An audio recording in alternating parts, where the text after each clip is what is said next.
ওনার যে কাপড় জামার, তো ওটা যখন পুরানো হয়ে গেছে তো উনি নতুন বানাবেন, তো ওনার কাপড় উনি ওনার ড্রেস ওনার খলিফাকে দেওয়া হতো, খলিফা ওইটা কেটে ছোটো করে ওনার ছেলেদের জন্য বানিয়ে দিতেন। উনি আমাকে বলতেন যে, এই তুমি স্বাধীন বাংলার ভেতরে আমার নাম বলো নাকি? আমরা স্যার এই যে বলবো। তো বলে আমি কিন্তু বেশি প্রচার পছন্দ করি না, উনি বলছিলেন। আমি ঠিক আছে, বলে তুমি আমাদের মুক্তিযোদ্ধাদের কথা বেশি বলবা। কীরকম আশ্চর্য কথা! উনি বললেন আমাদের মুক্তিযোদ্ধাদের কথা বেশি বলবো, ওদের নাম টাম সব লিখে নাও। তুমি যে প্রেসিডেন্ট জিয়া রহমান স্যারের কথা বললে, উনি যখন প্রেসিডেন্ট হন তখন আমি ওনার বঙ্গভবনে ওনার অফিসে ছিলাম এবং আমার পদবি ছিল সিনিয়র ইনফরমেশন অফিসার। এবং উনি মারা যাওয়ার পরে 1982 সালে 1982 সাল, এই যে ইত্তেফাক আমি দেখাচ্ছি, 1982 সালের 16 ডিসেম্বর এই ইত্তেফাকে আমি ওনার সম্পর্কে একটা আর্টিকেল লিখেছিলাম, এই সেই আর্টিকেল।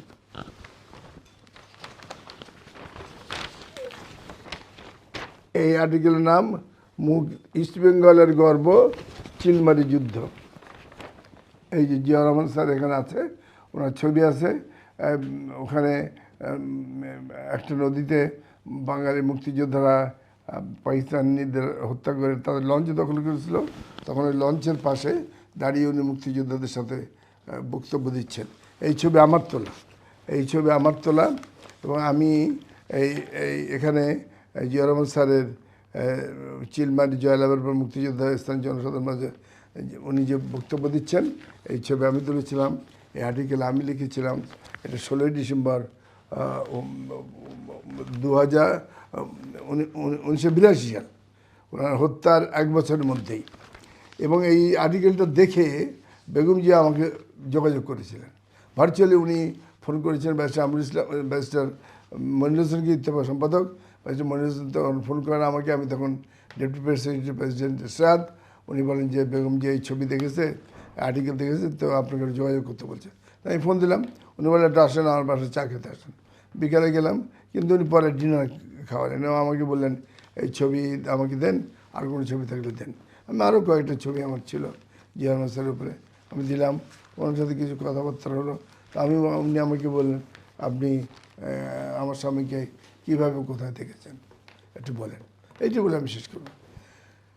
তো আমি তো ছিলাম স্বাধীন বাংলার ভেতরে ওয়ার্কার্স ফ্রন্টের বিভিন্ন সেক্টর, কমান্ড সেক্টর আমি যেতাম, জেড ফোর্সের ওখানে আমি গেছি, জিয়া রহমান স্যারের ওখানে গেছি।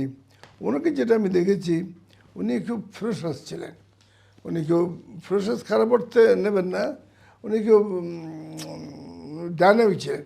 এবং উনি এরকম ছিলেন যে যেখানে মৃত্যু সুনিশ্চিত, পাকিস্তানিরা ডাইনে পাকিস্তানি, বামে পাকিস্তানি, সামনে পাকিস্তানি, উনি বজ্রের মতো ঢুকে যেতেন ওনার কমান্ডো ফোর্স নিয়ে। তো সেটা আমাদেরকে চমকে দিত যে কীরকম। এবং ওনার সম্পর্কে জেনেছি যে পাকিস্তানে এই যে 65-এর ওয়ারেও উনি পাকিস্তানের ক্যাম্প সেক্টরে এরকম অসম্ভবকে সম্ভব করে যুদ্ধ করেছিলেন এবং ওনার খুব নাম ছড়িয়ে পড়েছিল মুক্তিযুদ্ধের সময়ও। সেই জন্য উনি বীরদের বীর হিসেবে খ্যাতি পেয়েছিলেন। এবং জিয়া রহমান স্যারের যে যুদ্ধ কৌশল ছিল, রণকৌশল ছিল মুক্তিযুদ্ধের সময়, তা আমাদের বিরাট বিজয় এনে দিয়েছিল বিভিন্ন রণাঙ্গনে, বিভিন্ন যুদ্ধে। এবং সেই জন্য উনি একাধারে সেক্টর কমান্ডার ছিলেন, জেড ফোর্সের অধিনায়ক ছিলেন। আরও দুটো ফোর্স ছিল, কে ফোর্স, এস ফোর্স, তাদের অধিনায়করাও ওনার মতো সমকক্ষ ছিলেন। কিন্তু উনি unparalleled as a war hero. এবং ওনার সাথে আমার এই যে কর্নেল সাহেব ছিলেন, ওনার সাথে তখন আমার দেখা হয়েছে কখনো সেক্টরে। উনি আমাকে বলতেন যে, এই তুমি স্বাধীন বাংলার ভেতরে আমার নাম বলো নাকি? আমরা স্যার এই যে বলবো। তো বলে আমি কিন্তু বেশি প্রচার পছন্দ করি না, উনি বলছিলেন। আমরা ঠিক আছে, বলে তুমি আমাদের মুক্তিযোদ্ধাদের কথা বেশি বলবা। কীরকম আশ্চর্য কথা! উনি বললেন আমাদের মুক্তিযোদ্ধাদের কথা বেশি বলবো, ওদের নাম টাম সব লিখে নাও। বলে ওরা যারা বড় বড় যুদ্ধ অংশ নিয়েছে ওদের নাম টাম লিখে নাও।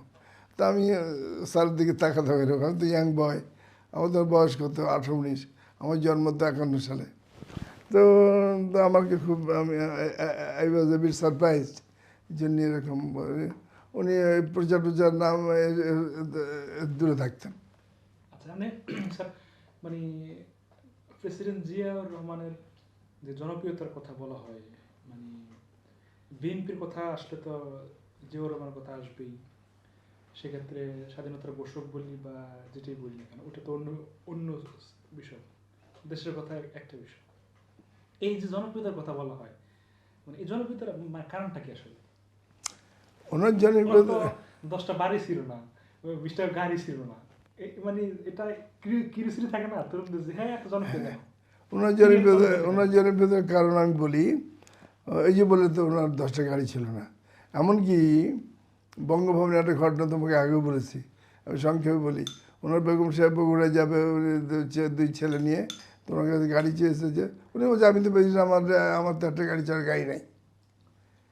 তো পরের দিন বেগম জিয়া তার দুই ছেলে নিয়ে বাসে বগুড়ায় চলে গেছে। এটা এটা গুলিস্তান থেকে পুলিশরা ফোন করে জানালো, সাদিকুর রহমান এমএসপি, আমি তখন বঙ্গভবনে, আমি তখন এমএসপি রুমেই ছিলাম, বলে এখানে বেগম জিয়াকে দেখা যাচ্ছে উনি বগুড়ার গাড়িতে উঠতেছেন দুই ছেলে নিয়ে। তখন এমএসপি তাকে থামালো, বললে থামিয়ে রাখো।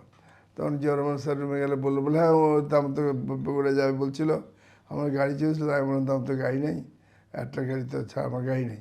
তো সেই জন্য তবে উনি বললেন যে দুজন এসবির লোক তুলে দাও, আর উনি পকেট থেকে নিজের মানি ব্যাগ থেকে ভাড়া কত, তখন বোধহয় ভাড়া ছিল বগুড়া 60 টাকা মনে হচ্ছে, যতদিন আমার মনে পড়লো 60 টাকা করে যাতায়াত, দুজনের 120 টাকা। আর যে কদিন থাকবো ওই কদিন ওরা যেন হোটেলে থাকে সেই টাকা জিয়াউর রহমান স্যার নিজে মানি ব্যাগ থেকে দিলেন, এবং এমএসপিকে দিলেন, এমএসপি ওইটা ডিসিকে দিয়ে ওই গুলিস্তানে পাঠিয়ে দিল।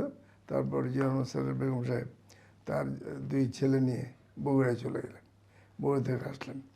তো উনি যে এই যে জনপ্রিয়তার কারণ কি, তোমাকে একটা বললাম যে ওনার ওনার সাদাসিধা জীবন এবং ক্ষমতার অপব্যবহার এক বিন্দু ওনার আমরা দেখি নাই।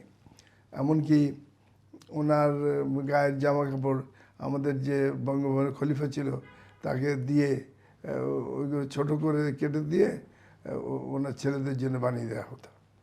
এটাও আমরা দেখলাম বঙ্গভবনে। ওনার কাপড় ছেলেদের জন্য না, হ্যাঁ, ওনার যে কাপড় জামা, তো ওটা যখন পুরানো হয়ে গেছে তো উনি নতুন বানাবেন, তো ওনার কাপড় উনি ওনার ড্রেস ওনার খলিফাকে দেওয়া হতো, খলিফা ওইটা কেটে ছোটো করে ওনার ছেলেদের জন্য বানিয়ে দিতেন।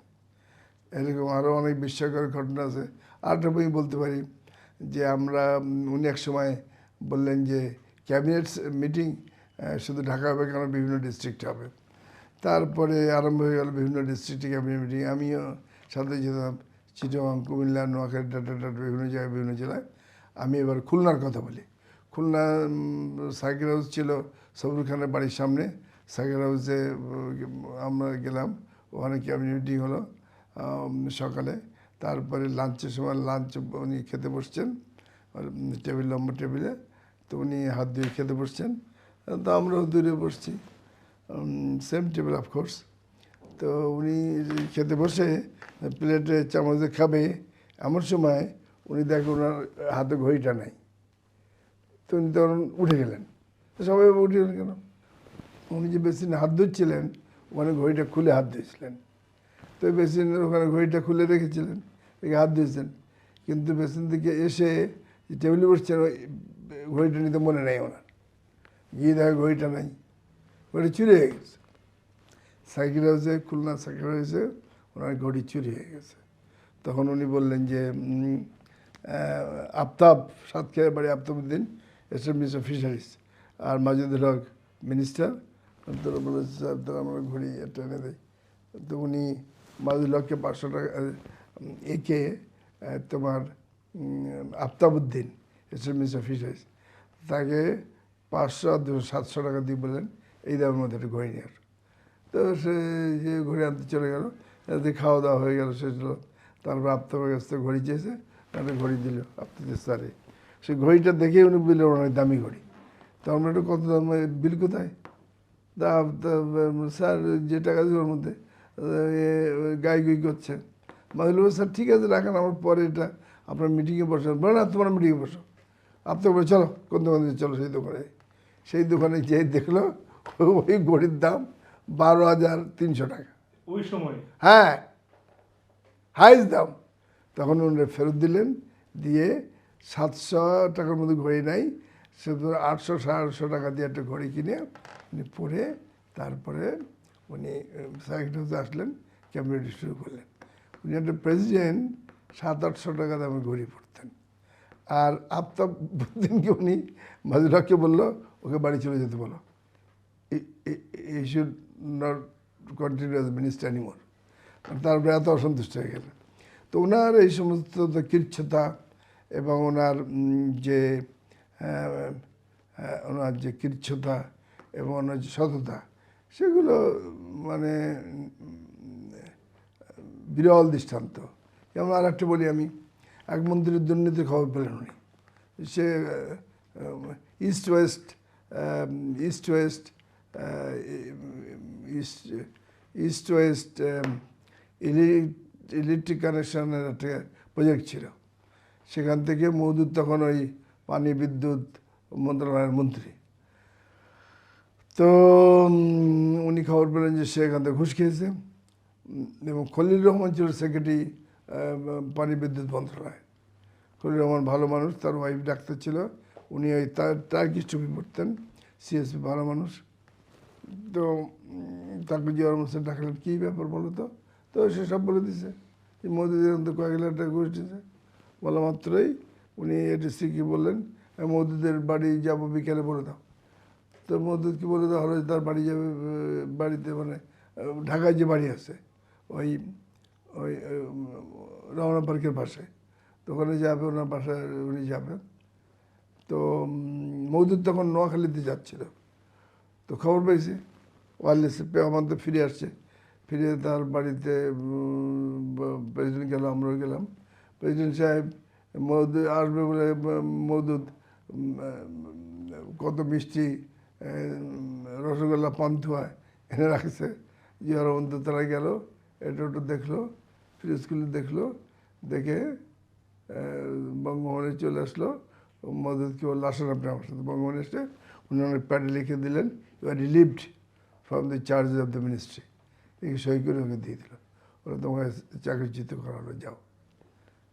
এই অন দি স্পট তাকে মওদুদকে চাকরিচ্যুত করে দিল দুর্নীতির জন্যে।